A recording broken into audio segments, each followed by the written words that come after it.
Halo warga Jakarta, bersama saya Anton Haryadi, Berita Jakarta hari ini 18 Februari 2025 menghadirkan berita pilihan dan informasi terbaru untuk Anda.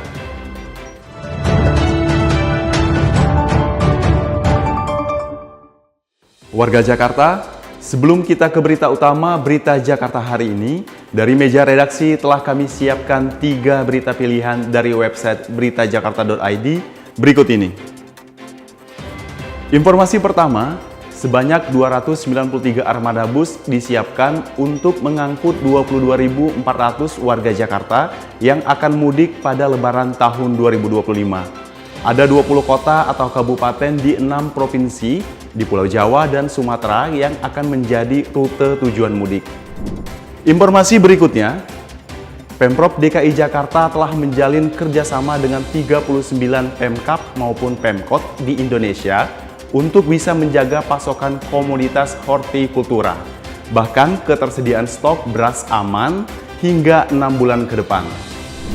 Informasi selanjutnya, air minum dan makanan kecil disiapkan Transjakarta setengah jam sebelum waktu berbuka puasa.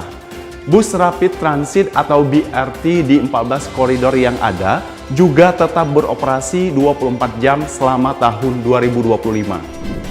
Informasi selengkapnya, warga Jakarta bisa langsung kunjungi website beritajakarta.id, website berita resmi pemerintah Provinsi DKI Jakarta.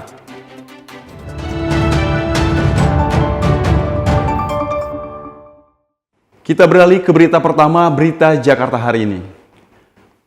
Pemerintah Provinsi DKI Jakarta mencanangkan gambaran alur atau roadmap pengelolaan sampah tahun 2025 sampai tahun 2026 di Kota Jakarta Utara. Kota Jakarta Utara dipilih Kementerian Lingkungan Hidup menjadi percontohan pengolahan sampah di Indonesia.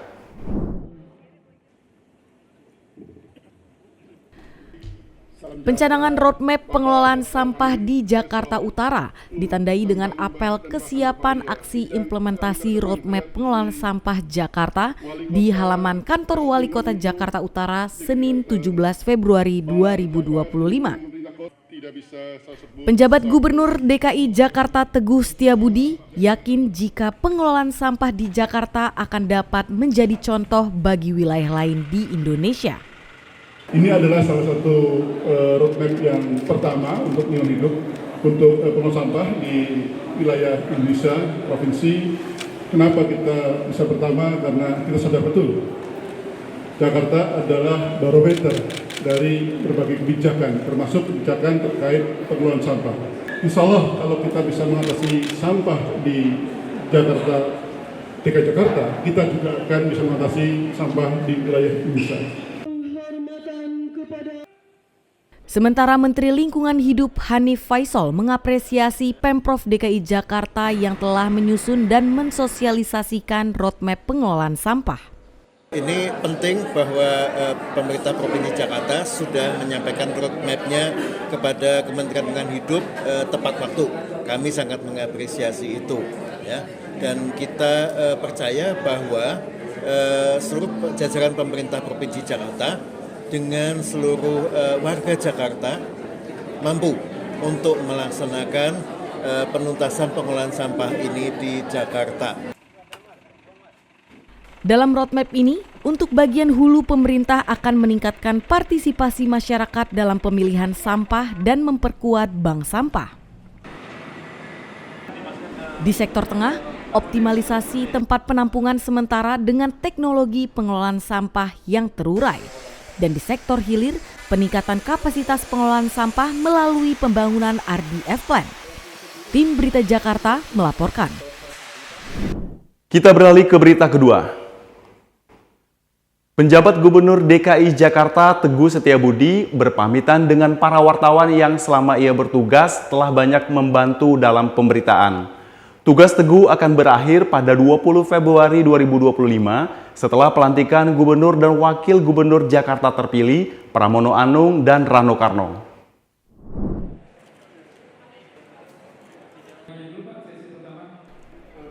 Momen berpamitan Teguh dilakukan pada kegiatan Jakarta Update yang diselenggarakan oleh Dinas Komunikasi Informatika dan Statistik DKI Jakarta di Balai Kota DKI Jakarta Senin 17 Januari 2025. Jakarta Update merupakan acara dialog antara pimpinan Pemprov DKI Jakarta dengan wartawan. Dalam kegiatan ini dibahas isu-isu dan kebijakan penting Pemprov DKI Jakarta.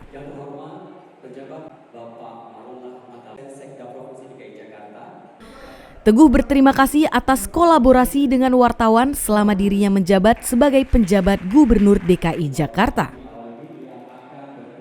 Dan pastinya saya juga menyambut gembira. Saya terima kasih kepada teman-teman media, wartawan semuanya atas selama ini sinerginya, kolaborasinya luar biasa. Izinkan untuk yang ini yang terakhir pada masa saat DPC tadi seperti yang disampaikan oleh Pak Budi, ada beberapa topik. Namun demikian tetap teman-teman nanti bisa mengupdate hal-hal yang lain. Menurut Teguh, kegiatan Jakarta Update akan dilaporkan dan didorong untuk bisa menjadi program rutin pemimpin Jakarta terpilih. Sebab keterbukaan informasi bisa menjadi budaya yang mampu menghadirkan tata kelola pemerintah yang baik juga. Tim Berita Jakarta melaporkan.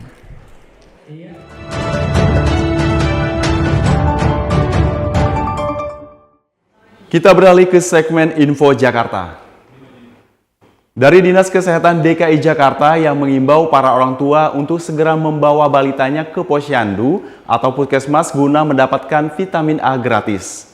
Selain meningkatkan daya tahan tubuh, ini guna vitamin A.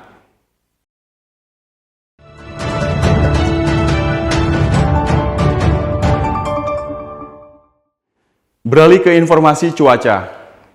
Sebelum memulai aktivitas esok hari, warga Jakarta bisa melihat perakiraan cuaca yang dirilis Badan Meteorologi, Klimatologi, dan Geofisika atau BMKG.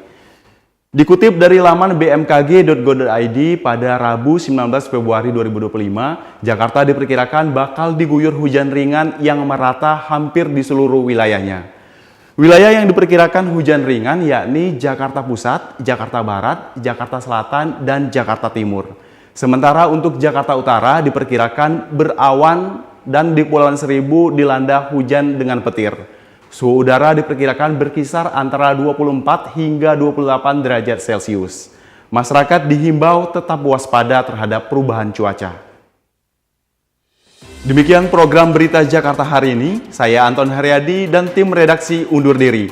Menyongsong 5 abad Jakarta, jati diri Indonesia, megapolitan dunia.